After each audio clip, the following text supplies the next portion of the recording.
Au cœur de la forêt enchantée, Bruno tombe sur une ancienne cabane abandonnée, dont les secrets sont voilés de mystère.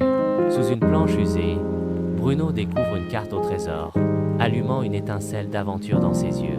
Avec la promesse d'un trésor légendaire dans la forêt oubliée, Bruno se précipite à la recherche de Féline, la renarde énigmatique. À l'approche de l'aube, Bruno et Féline, unis par le destin, se préparent à se lancer dans une quête vers l'inconnu. Féline exprime ses inquiétudes. Si on traverse comme ça, on va finir à l'eau. Réfléchissons, Bruno, avec une étincelle d'ingéniosité, s'exclame. Regarde, il y a des lianes et du bois cassé. On pourrait réparer le pont. Le regard perçant de Sagibou les défie avec une énigme. Seuls ceux qui répondent à mon énigme peuvent continuer. Le défi est lancé. Je grandis sans être vivant. Je brille, mais ne suis pas une étoile.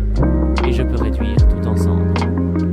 Qui suis-je? Féline, avec un esprit vif, déclare triomphalement. Le feu, satisfait de leur réponse, Sagibou révèle un passage caché entre les arbres, les guidant plus loin dans leur voyage.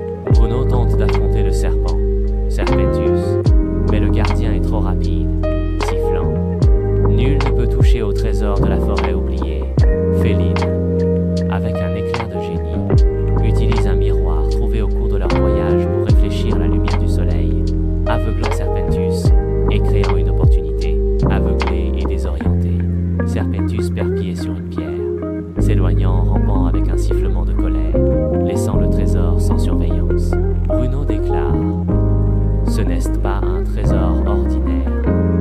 En tenant le livre ancien, sa voix résonnant dans la caverne, Féline s'exclame: non, c'est un trésor pour protéger notre forêt. Ses graines peuvent faire pousser de nouveaux arbres, et ce livre